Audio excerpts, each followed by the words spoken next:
Ya pemirsa, tadi kita sudah menyimak bagaimana paket pengantar dialog kita pada pagi hari ini.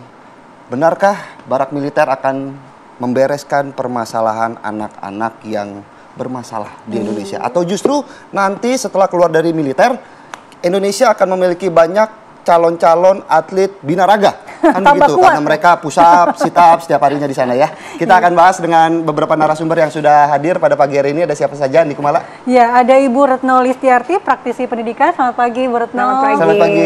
Sehat, Bu? Alhamdulillah baik, sehat. Kemudian juga ada Mas Muhammad Iqbal, psikolog Universitas Paramadina. Selamat pagi, Mas Iqbal. Assalamualaikum, Mas Iqbal. Kemudian tersambung juga via Zoom ada Bapak Hasbul Ahmad, anggota DPRD Jabar. Selamat pagi, Pak Hasbullah. Ya, selamat pagi. Assalamualaikum. Waalaikumsalam. Halo. Saya mau ke Pak Hasbullah terlebih dahulu. Pak Hasbullah, apa yang membuat Anda merasa perlu untuk mendukung kebijakan dari Deddy Mulyadi ini melakukan pembinaan militer kepada anak-anak nakal?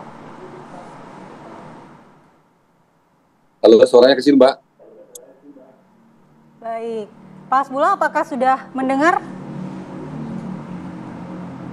Ya, Pak Hasbullah.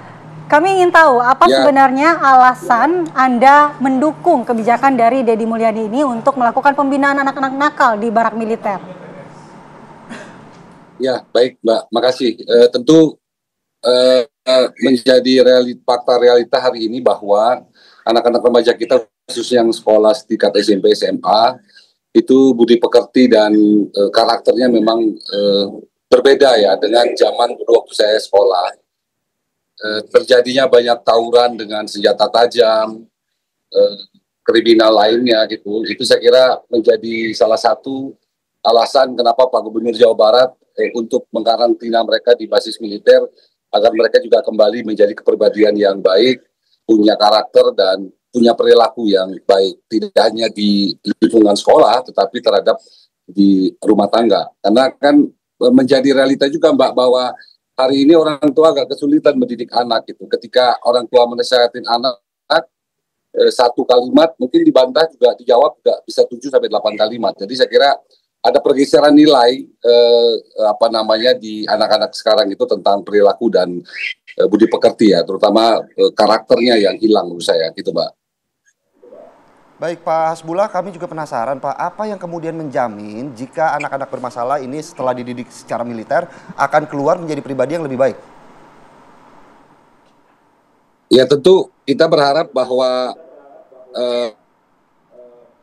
posisi program ini juga bisa melahirkan anak-anak yang berkarakter ya, Mas. Paling tidak berbudi pekerti lah.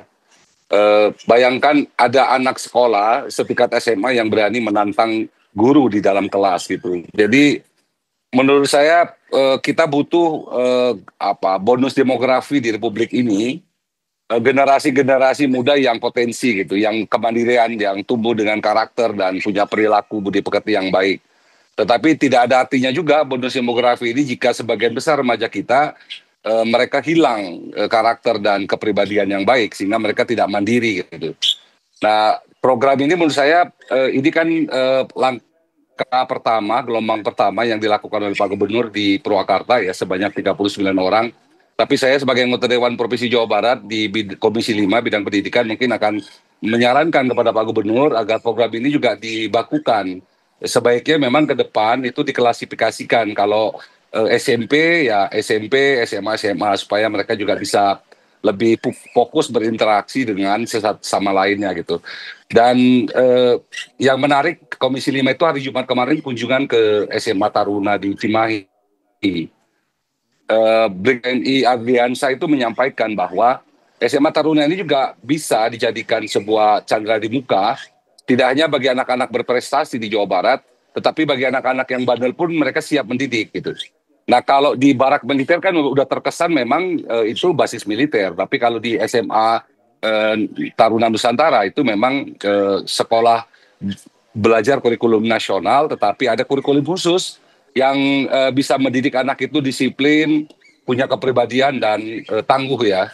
Karena sebagian besar Akmil, Akpol kan rekrutmennya dari SMA Taruna. Nah, tapi memang problemnya kalau kita titipkan secara permanen pun ke sana, memang problemnya adalah fasilitas baraknya kurang. Tentu Pak Gubernur bisa melakukan hibah vertikal ya kepada SMA Taruna di Cimahi untuk membangun gedung barak agar secara permanen ini dibakukan saja menurut saya, bahwa setiap tahun di 27 kota kabupaten anak-anak yang nakal, ya selain berprestasi ya, anak-anak berprestasi juga anak-anak yang nakal juga bisa ditampung di SMA Taruna Nusantara yang keberadaannya di Cimahi, di Jawa Barat gitu. Selain di Magelang dan Malang juga ada di Cimahi.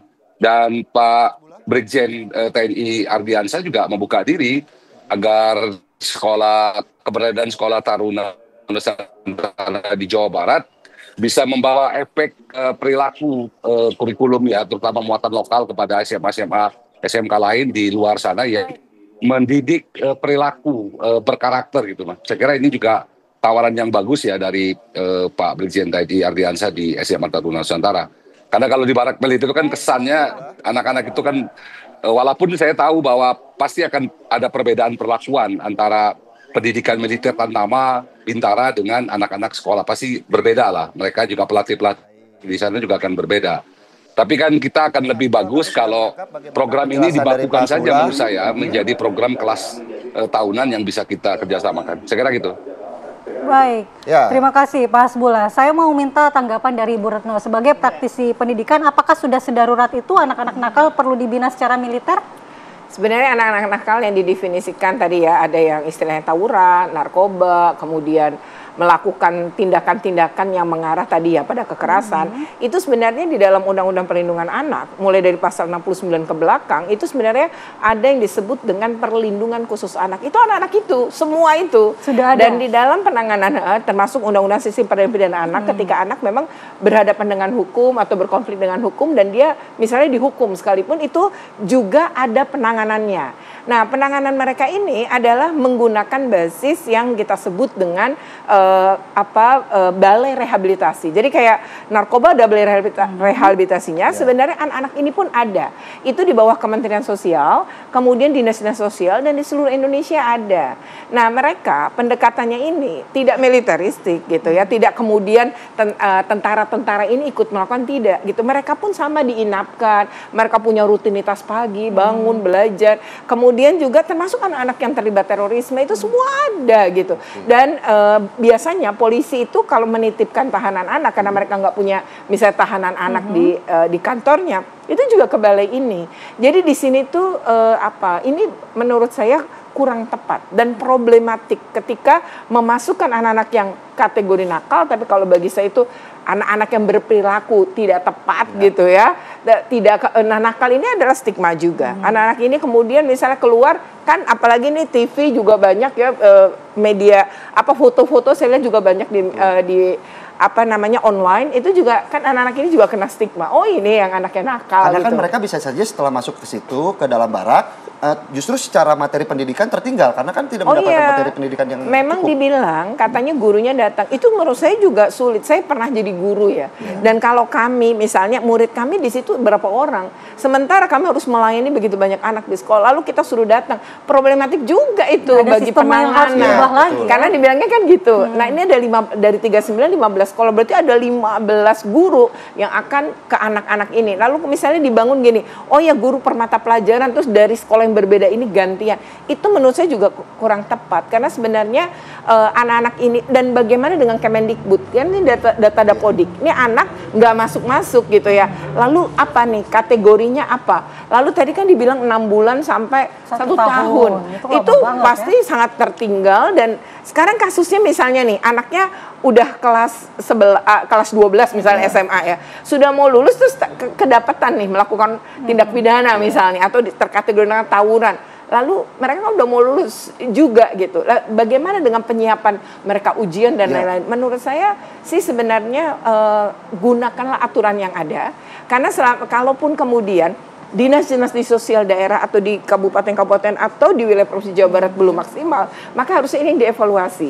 Lalu berikutnya lagi adalah ketahanan keluarga. Karena anak-anak ini begitu balik lagi ke rumah, tapi rumahnya juga tidak berubah dalam arti pengasuhan keluarga, itu juga tidak akan ini, karena anak-anak yang nakal biasanya bermasalah pada pengasuhan.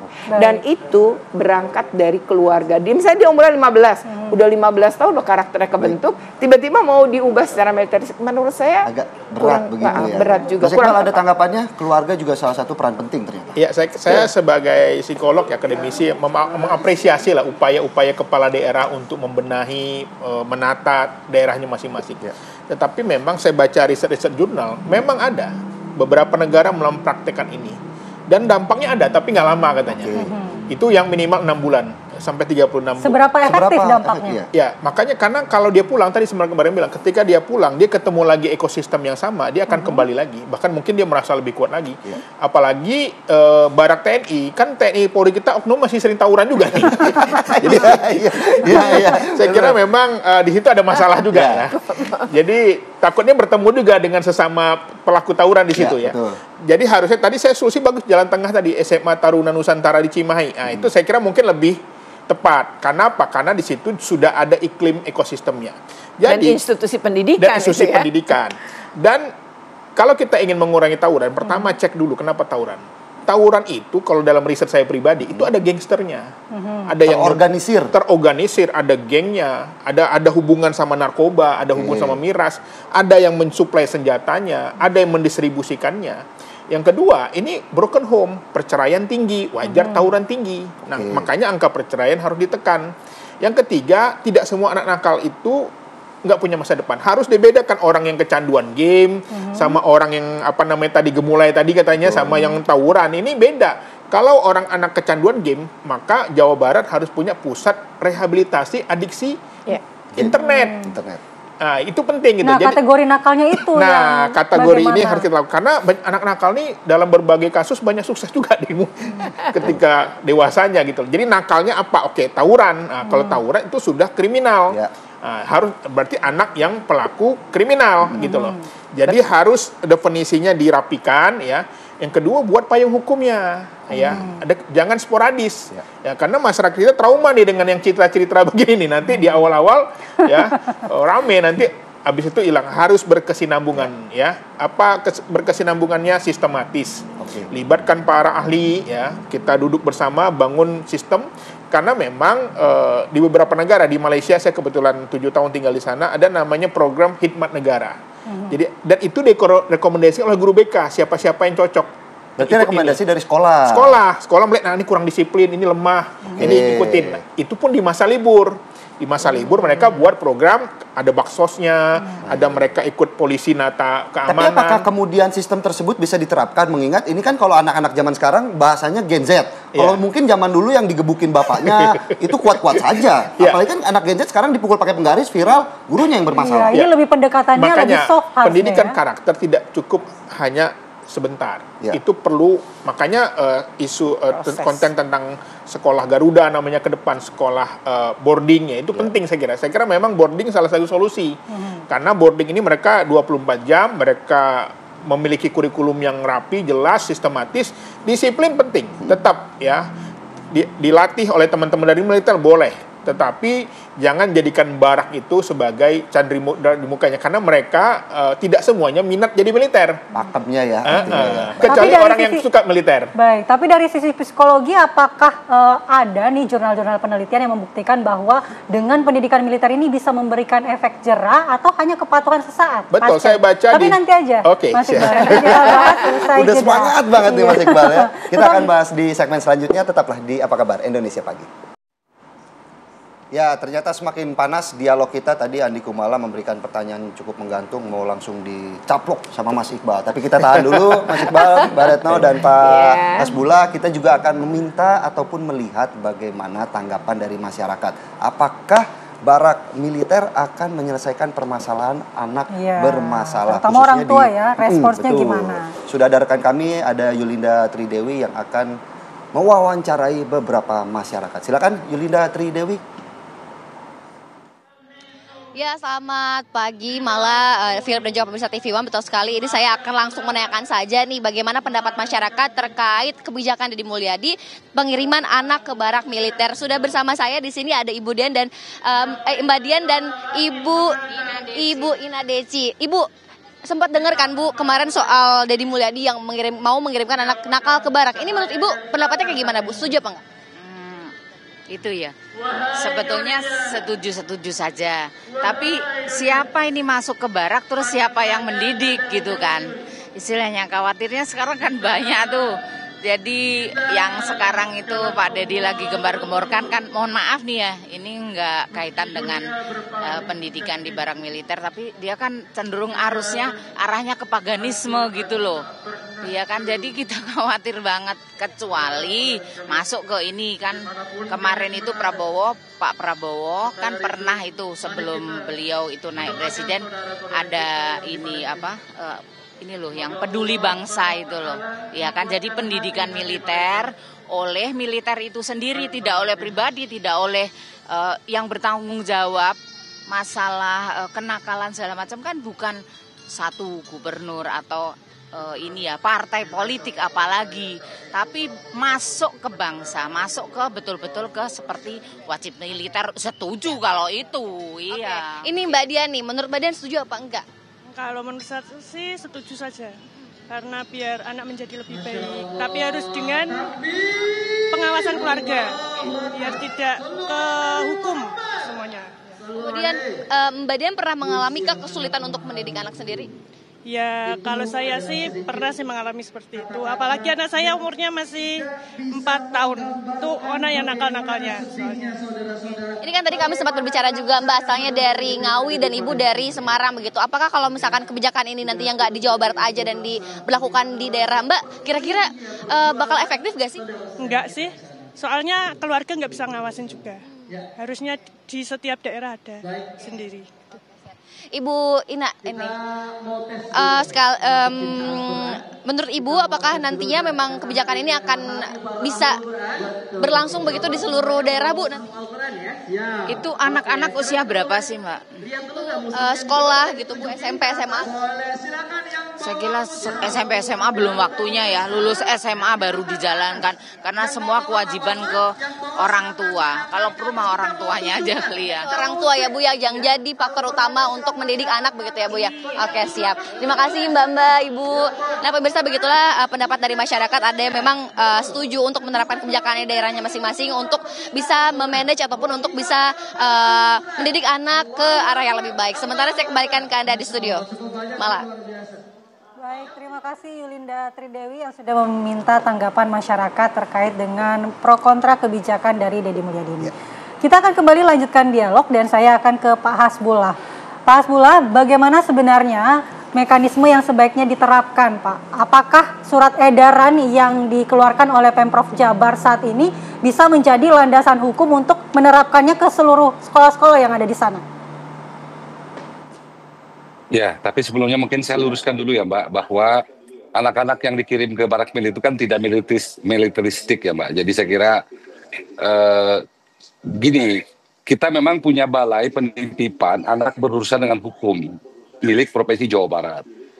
Tapi coba lihat, yang melatih baris berbaris, yang melatih kedisiplinan juga TNI Mbak, TNI Polri.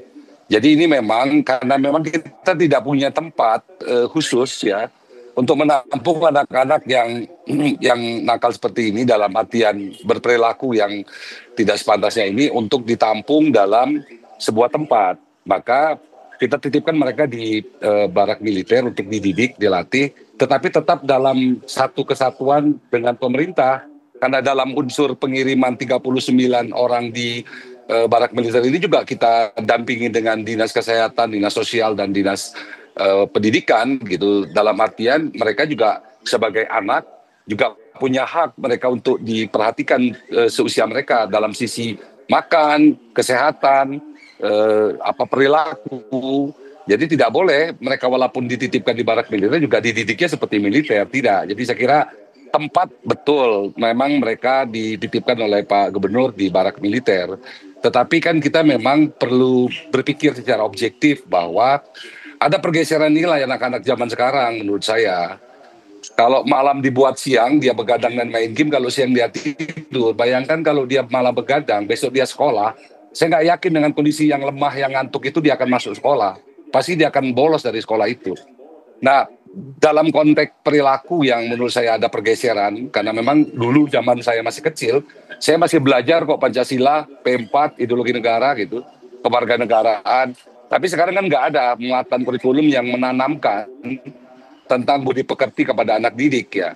Sehingga memang kita perlu ada program khusus ya bagi pemerintah daerah untuk di sekolah itu bila perlu juga sekali-sekali juga kita berikan muatan lokalnya tentang kedisiplinan, tentang sikap dan perilaku gitu. Sehingga tidak mesti semua harus kita titipkan di sekolah unggulan seperti SMA Taruna. Saya kira semua sekolah juga ke depan juga harus punya planning untuk mengkanalisasi anak-anak yang berperilaku tidak baik itu dalam perhatian khusus. Nah, apakah kita datangkan psikologis di situ, psikologi untuk mendetek ya tingkat kenakalan itu apakah karena faktor keluarga, faktor teman. Saya kira harus kita bedah satu-satu karena geng tawuran juga kalau nggak ada anggotanya nggak akan turun ke jalan. Nah, bagaimana kita menyadarkan kepada mereka anak-anak untuk tidak bergabung dalam hal-hal seperti ini. Bapak Ibu bayangkan di jalan itu saya datang kunjungan ke barak ke panti anak-anak berurusan dengan hukum ya yang milik Jawa Barat. Usia 16 tahun sudah membunuh orang. Dan ini kebayang kalau ini dibiarkan mereka tawuran dengan senjata celurit yang 1 meter panjangnya, ketebas leher orang itu pasti mati.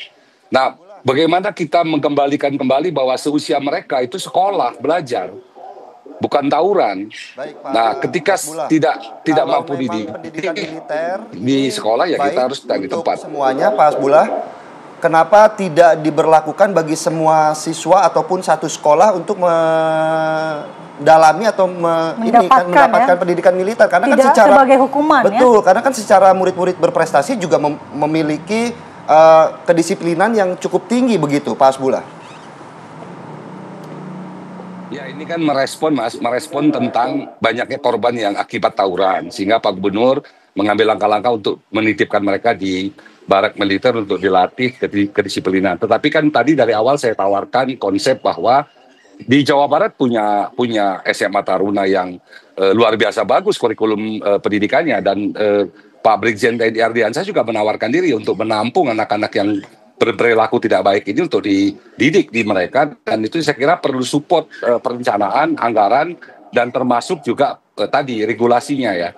Jadi saya sepakat bahwa mendidik anak yang berperilaku berbeda ini juga harus ada landasannya gitu. Nah untuk itu mungkin kita akan bahas dengan Pak Gubernur apakah kita lahirkan satu peraturan gubernur ya atau peraturan daerah yang bisa memayungin bahwa seluruh anak sekolah di Jawa Barat yang berperilaku berbeda ya artinya tanda kutip lah nakal itu bisa punya hak yang sama dia untuk menerima ilmu pengetahuan umum pendidikannya tetapi ada tambahan perilaku kedisiplinan dan karakter yang mungkin kita bisa kerjasamakan dengan para pihak ya. Tidak mesti harus di barak militer memang pendidikan ini, tetapi kan Jawa Barat kan belum punya tempat khusus untuk menampung anak-anak yang seperti ini. Maka sementara kita titipkan di barak militer. Itu Mas kira. Baik, mungkin langsung ditanggapi Bu Retno. Iya, pertama ya sebenarnya anak-anak yang tawuran kemudian diminta gitu tentara untuk ikut membantu mendisiplinkan mereka itu sebenarnya banyak terjadi. Tetapi tidak seperti ini polanya. Pertama kasuistis ya. Jadi kan tadi disebutin anak yang bunuh lah, anak yang apa, tapi apakah anak-anak itu ada sekarang di barak itu yang 39? Kan enggak. Lalu kemudian yang kedua, anak-anak itu pasti ditangani oleh Balai Rehabilitasi Kemensos. Karena memang biasa begitu sistem hukumnya atau aturan dasarnya sebagaimana diatur dalam sistem peradilan pidana anak dalam Undang-Undang 11 2012. Yang kedua, nah anak-anak misalnya di Jakarta ya, bahkan Kodim misalnya yang di Jakarta Pusat itu mengajak beberapa sekolah, dia datangin sekolah-sekolah yang anaknya terlibat tawuran itu untuk masuk. Tapi itu tidak nginap, jadi jam 7 sampai jam 2, lalu hanya 2 minggu, lalu mereka bawa makanan sendiri, bekal sendiri, dan itu memang kemudian ketika berada di sana dan keluar, saya tanya mas sekolah-sekolah yang kemudian itu, gimana ada perubahan nggak? Dia bilang ya sebagian besar terjadi perubahan, artinya nggak tawuran lagi. Nah, tetapi kata mereka ini ada pendekatan juga kepada para orang tua. Jadi memang penanganannya nggak bisa si anak sendiri, karena kesalahan anak tuh nggak pernah berdiri sendiri. Lingkungan gitu. Jadi, dan keluarga harus dilibatkan. Betul. Ya? Jadi Ki Hajar Dewantara bilang pendidikan itu kan di 3 ranah. Pertama pendidikan keluarga. Ini penentu karakter utama dan pertama. Jadi kalau karakternya udah kebentuk dari rumah, ini bagaimana kemudian mengubahnya? Kan harus mengubah orang tuanya juga. Kedua, pendidikan di sekolah, dan yang ketiga baru pendidikan di masyarakat. Termasuk contoh, kita udah nyontohin ke anak-anak nggak ngelakuin kekerasan. Atau saya berbuli, untuk kasus-kasus ini aja ya, saya berbullying yang diterima misalnya, itu luar biasa gitu ya. Misalnya ketika kasus ini Barak yang setidaknya yang kontra itu dianggap sebagai orang yang kemudian dibenci dan rame-rame diburu. Atau misalnya kasus yang Aura itu kan juga bagaimana pembulian luar biasa. Itu contoh kekerasan loh. Jadi artinya masyarakat pun lewat media sosial dan lain-lain itu harus nyontohin ke anak-anak gimana berperilaku positif, karena anak tuh sebenarnya melakukan tindakan-tindakan itu karena contoh dan ngalamin. Atau mungkin menurut Pak Hasbullah tadi kurikulum pendidikan Pancasila masih kurang. Sebenarnya pendidikan budi pekerti ada dalam kurikulum kita. Nah, kalau emang ini belum maksimal, ini yang kemudian harusnya dievaluasi, bukan kemudian melibatkan orang lain atau TNI yang jelas dalam Undang-Undang Sidiknas itu nggak dapat peran sama sekali terkait dengan pembinaan anak-anak ini. Nah, kalau membantu itu sebatas yang mana? Tadi makanya harus jelas yang didefinisiin anak nakal itu siapa. Kemudian yang kedua harus nanti dievaluasi, dan yang paling penting dasar hukumnya apa? Kalau kemudian ngelawan peraturan perundangan di atasnya. Kan sudah ada surat edaran. Surat edaran itu kan peraturan yang dalam tata urutan peraturan perundangan juga lemah ya, di bawah banget. Jadi sebenarnya harus diperkuat dengan kalau mau ya dengan peraturan gubernur setidaknya. Baik, kita mau ke Mas Iqbal yang sudah digantung dari tadi, tapi harus digantung lagi Mas Iqbal karena kita ada lagi. Doyan nanti ya Mas Iqbal. Maaf Mas Iqbal, malah memang suka menggantung orang begitu ya. Kita berikan waktu usai jeda. Tetap di Apa Kabar Indonesia Pagi. Kembali di Apa Kabar Indonesia Pagi, kita langsung ke Mas Iqbal. Mas Iqbal, mungkin memberikan tanggapan tadi kalau apakah ini bisa memberikan efek jera atau justru dampaknya bisa sebaliknya, Mas? Ya, lagi-lagi saya mengapresiasi sebagai upaya pemadam kebakaran ya, bahwa kan pemerintah perlu bereaksi dong, walaupun belum sempurna ya, tapi ini sesuatu yang harus kita apresiasi bahwa ada keinginan untuk membenahi. Walaupun tadi pada faktanya kita melihat bahwa kajian-kajian menunjukkan bahwa ini akan berdampak tapi tidak lama. Kenapa? Karena akarnya tidak diselesaikan. Saya melihat ada cara yang mungkin bisa mencegah. Nah, pertama apa? Memperbanyak guru BK.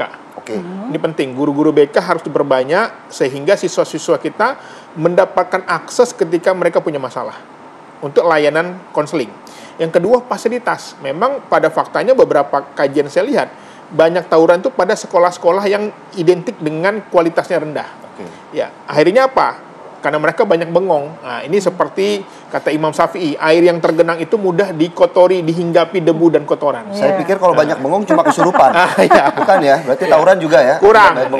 Kurang kegiatan. Yang ketiga, tadi ini siapa gangsternya ini yang harus dicari nih.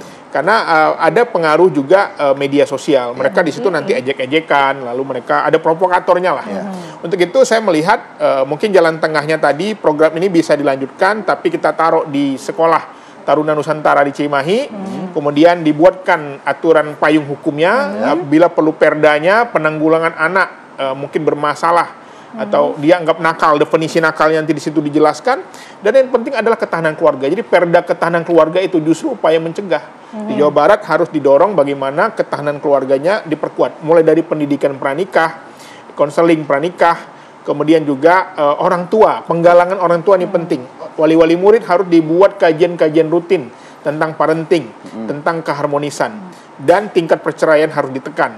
Dan salah satu puncak perceraian itu adalah masalahnya ekonomi.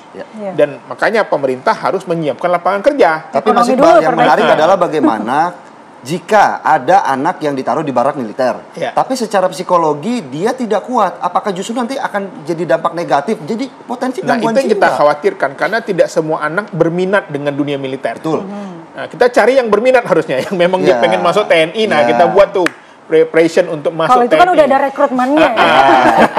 Nah itu kan artinya ketika diterapkan pola militer, Iya. bisa saja malah menjadi depresi. Betul, makanya sebenarnya ada satu lagi instrumen yang dulu di zaman kita dulu itu membuat kita kuat. Apa itu? Pramuka. Nah ini penting nih. Ya. Pramuka itu harusnya dihidupkan kembali, di mana kegiatan-kegiatan mereka bukan hanya mengasah fisik, tapi mengasah empati. Nah, makanya seperti yang sudah masuk di barak militer itu harusnya juga dibawa ikut gotong royong dengan warga, datang ke panti asuhan, ke panti jompo supaya mengasah empatinya.